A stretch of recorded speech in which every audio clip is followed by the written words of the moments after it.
Assalamualaikum warahmatullahi wabarakatuh. Pada kesempatan kali ini, kami akan mempresentasikan mengenai materi model transportasi. Pada materi ini, kita akan menyelesaikan sebuah persoalan yang berkaitan dengan distribusi menggunakan metode FAM atau metode Vogel Approximation Method. Sebelum kita mulai masuk ke pembahasan, kita akan memperkenalkan diri terlebih dahulu. Baik, untuk anggota dari tim kami, yang pertama ada dengan saya, Rizal Dilman Maulana. Kemudian ada rekan saya, Rian David Levandra. Kemudian ada Satria Fiandika. Selanjutnya ada Muhammad Rifki Andito. Dan berikutnya ada Alif Karyo Ramadan. Kita akan langsung masuk ke materi. Untuk pembahasan materi akan dibahas oleh rekan saya Muhammad Rifkian gitu.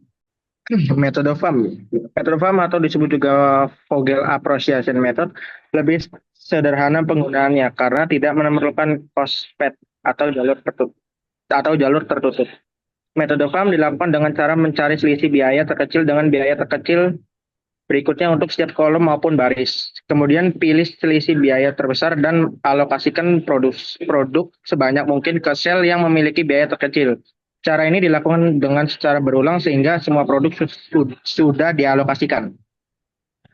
Next, Mas. Prosedur pemecahan.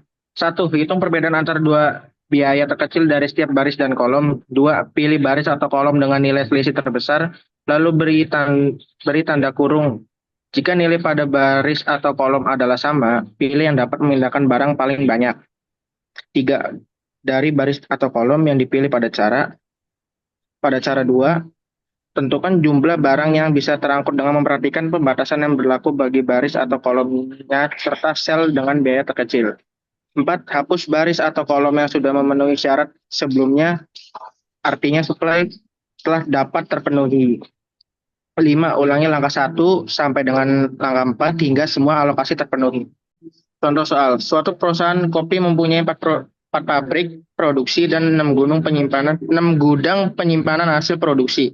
Jumlah barang yang disimpan di gudang harus ditentukan jumlah minimumnya agar gudang tidak kosong. Tabel matriks berikut menunjukkan jumlah produksi paling banyak bisa diangkut. Jumlah minimum yang disimpan di gudang dan biaya angkut per unit barang dalam SMU satuan mata uang. Tabel di bawahnya merupakan tabel penjabaran dari contoh soalnya. Lalu kita akan masuk ke pembahasan yang akan disampaikan oleh rekan saya Satria. Baik, setelah tadi disampaikan tabel, maka langkah pertama kita adalah menghitung perbedaan antara biaya terkecil dari setiap baris maupun kolom. Dapat kita sampaikan bahwa di pabrik 1, yaitu dari gudang 1, 2, 3, 4, 5, dan 6, terdapat nominal 30 dan 40. Sehingga selisihnya adalah 10. Kita lanjutkan berikutnya di pabrik 2 ada nilai terkecil adalah 50 dan nilai berikutnya adalah 60 sehingga didapatkan selisih terkecil adalah 10. Demikian kita hitung seterusnya baik baris maupun kolom sehingga didapatkan masing-masing nilai selisih untuk baris kolom dan kemudian kita pilih yang terbesar yaitu di bagian ini yaitu di G4. Lalu sesuai algoritma berikutnya yaitu adalah memilih nominal yang paling kecil pada baris ini. Kalau kita lihat di sini ada 30, 100, 90, dan 50. Maka kita memilih nilai yang paling kecil. Kita pindahkan suplainya yang dari 1.500 kita pindahkan ke jumlah maksimum penyimpanan di gudang yaitu 400 sehingga kita isi 400 di gudang 4. Lalu suplainya kita kurangi menjadi 1.100. Next, untuk langkah berikutnya, kita kembali melakukan perhitungan selisih kembali. baik baris maupun kolom. Untuk baris yang sudah terisi maksimal, maka tidak perlu kita lakukan perhitungan selisih. Lalu kita lanjutkan, yaitu tadi 30 sudah dipakai, sekarang menjadi yang terkecil adalah 40, dan nilai berikutnya ada 50, sehingga selisihnya menjadi 10. Demikian kita lanjutkan seterusnya untuk setiap baris maupun kolom. Lalu kita bandingkan mana selisih yang paling besar. Selisih yang paling besar ada di bagian E4 ini, ada 4, yaitu 20. Sehingga kita lihat berikutnya bahwa 40 adalah nilai terkecil dibandingkan nilai yang lain. Sehingga di sini kita isi dengan sejumlah kapasitas yang bisa ditampung di dalam gudang, yaitu 300. Sehingga yang tadi 1100 dikurangi 300 sehingga menjadi 800. Kita di sini tulis 800 dan kolom berikutnya diisi 0000 dan sudah tidak perlu dihitung selisihnya kembali. Kita lanjutkan ke perhitungan berikutnya yang akan disampaikan oleh teman saya Rizaldi. Berikutnya kita cari seperti tadi, selisih lagi. Dari setiap baris, seperti yang sudah disampaikan Mas Satria, untuk kolom-kolomnya yang demand-nya sudah terpenuhi untuk setiap gudang, maka tidak perlu dicari lagi. Kita cari dulu yang pada baris pertama, di mana nilai terkecilnya sekarang menjadi 50 dan 50, sehingga didapatkan selisih sama dengan 0.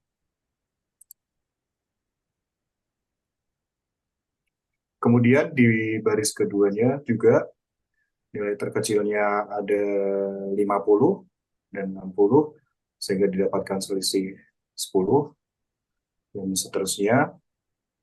Kemudian kita cari lagi untuk yang bagian kolom yang sudah terpenuhi tidak perlu kita cari, sehingga didapatkan nilai 0. Setelah kita cari selisihnya, didapatkan selisih dengan nilai terbesar adalah 20. Sehingga kita cari pada baris ini dengan nominal yang terkecil. Didapatkan pada gudang 3, terdapat nilai 40, merupakan nilai terkecil. Sehingga demand yang terdapat pada gudang 3, kita masukkan ke dalam kolom tersebut, jadi 500. Demand tersebut kita kurangkan dengan supply, yaitu 800, sehingga didapatkan supply yang sekarang menjadi 300.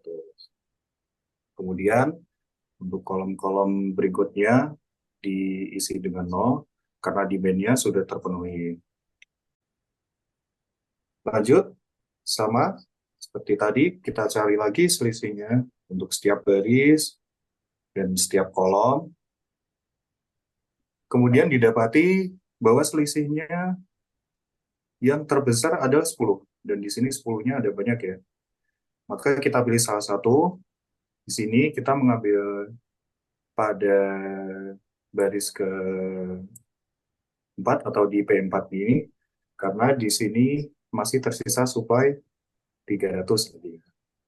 Sehingga kita cari nilai terkecil di sini, dan didapatkan 60 merupakan nilai terkecil. Maka kita sesuaikan dengan supply yang tersedia, tadi sisa 300 ya, kita masukkan ke dalam sini, 300, karena supply yang sisa 300, maka kita habiskan di sini. Supply pada pabrik 4, 0, dan demand-nya untuk gudang 1 kita kurangkan 300, sehingga demand yang tersedia pada gudang 1 terdapat 1.200. Oke, untuk selanjutnya akan disampaikan oleh rekan saya Alif Karil. Terima kasih untuk Mas Aldi. Selanjutnya saya akan melanjutkan pembahasan yang mana pembahasan ini merupakan pembahasan yang kelima, yang mana sebelumnya sudah dijelaskan oleh rekan saya.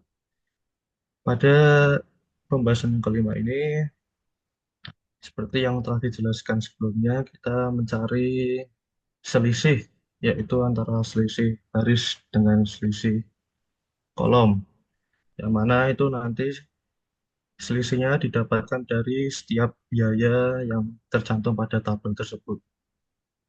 Di sini karena sudah terisi semua oleh yang telah dikerjakan oleh rekan-rekan saya, dari hasil yang telah didapat dari sebelumnya, di sini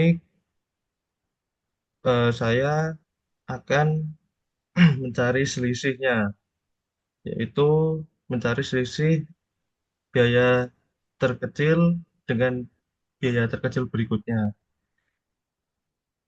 Pada ke pabrik kedua atau pada baris kedua ini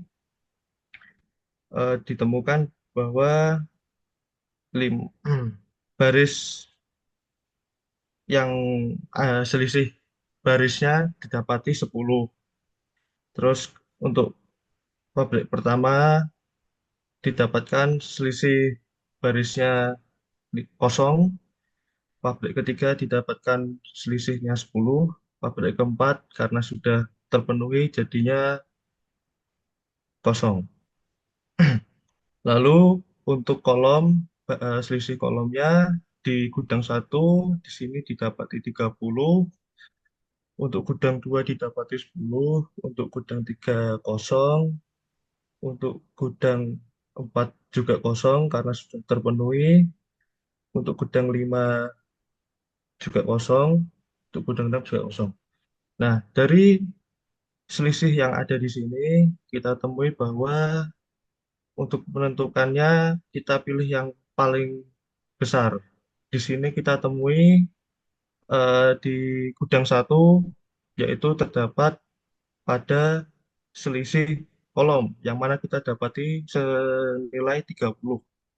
Lalu, setelah kita mendapatkan selisih kolomnya ini, kita mencari biaya yang minimum di di kolom gudang 1 ini. Kita dapati bahwa di sini ada 50. Lalu ketika sudah mendapati nilai terkecilnya, kita masukkan supply di sini. Karena di sini supply-nya 700, maka kita masukkannya ke gudang 1 atau nilai terkecilnya yaitu 50, jadi 700. Maka setelah kita mendapatkan itu, gudang 2, gudang 3, gudang 4, gudang 5, gudang 6 akan kosong karena sudah diborong oleh gudang 1. Selanjutnya, seperti yang saya jelaskan tadi, kita mencari baris selisih baris dan selisih kolom.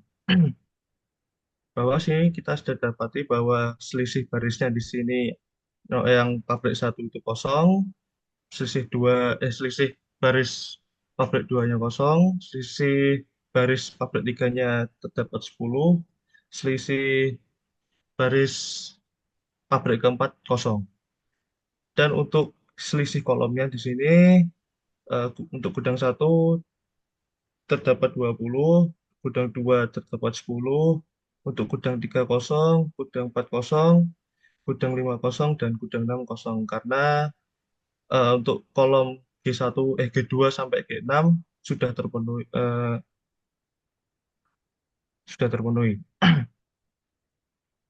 Nah, lalu ketika kita mendapatkan selisih dari kolom dan baris, di sini kita temui bahwa nilai terbesarnya di sini ada 20, yaitu terdapat pada G1. Lalu setelah kita menentukan besarnya dari selisih tersebut, kita tentukan nilai biaya yang terkecil. Tadi kan sudah dapat 50 karena sudah diisi eh, pada gudang 1 ini 700, maka kita mencari nilai nilai terkecil berikutnya. Karena 60 tadi juga sudah terisi, tinggal 180. Maka kita harus mengisi yang lebih kecil. Terus kita masukkan 500. Nah, maka dari situ kita dapati bahwa G1 sudah terpenuhi. Maka demand di sini akan menjadi kosong. Baik, begitu saja penjelasan dari saya. Selanjutnya saya akan serahkan kepada rekan saya, kepada Mas David. Baik, terima kasih Mas Karel atas pembahasan sebelumnya. Saya lanjutkan. Dikarenakan ada beberapa tabel yang belum terpenuhi, maka dari itu perhitungan selisih baris dan kolom tetap dilanjutkan hingga semua tabel terpenuhi. Dapat dilihat pada baris pertama atau baris P1, nilai terkecil pertamanya seharusnya adalah 30 dan nilai terkecil keduanya adalah 40.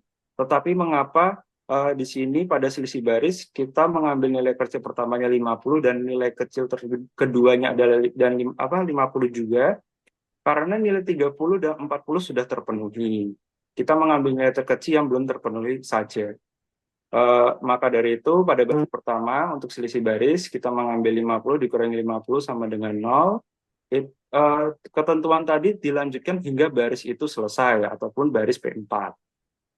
Maka dari itu ditemukan selisih baris 0, 0, 10, dan 0. Setelah selesai menghitung selisih baris, dilanjutkan menghitung selisih kolom. Untuk selisih kolom ketentuannya sama. Apabila nilai terkecil yang ada pada baris itu sudah terpenuhi, maka kita mencari nilai terkecil lainnya. Untuk pada baris 1, 0.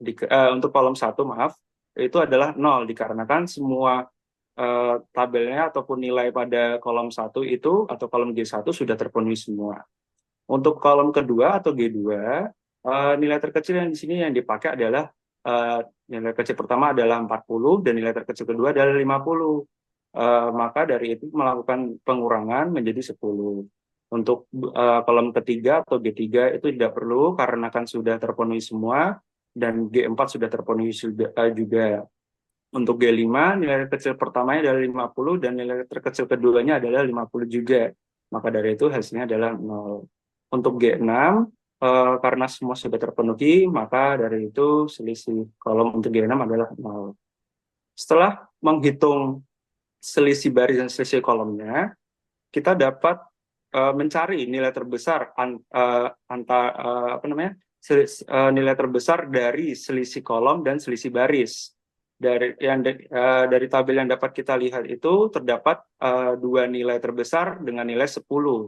Kita hanya perlu memilih salah satu. Di sini kita memilih selisih kolom G2, yang dimana kita mencari nilai terkecil untuk dimasukkan demand atau supply-nya. Mengapa demikian? Karena nanti kita akan mengisinya dengan nilai terkecil antara demand dan supply.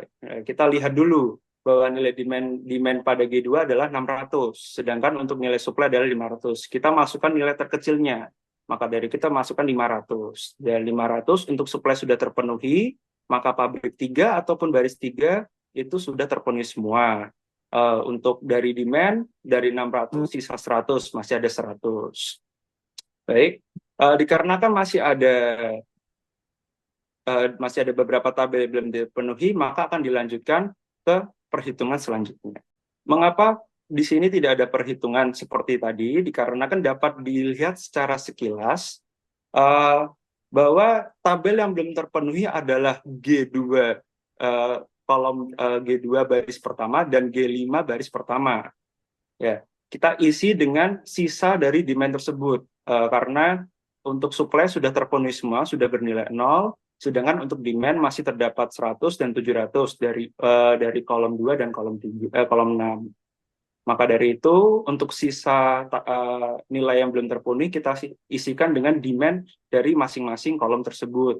Untuk nilai 50 pada kolom G2 baris pertama kita isikan 100, sedangkan untuk kolom 5 baris pertama kita isikan 700. Apabila kita isikan dengan nilai-nilai yang tadi saya sebutkan, maka dari itu demand dan supply sudah terpenuhi semua dan nilai-nilai yang ada pada tabel itu sudah bernilai 0 ataupun sudah terpenuhi semua.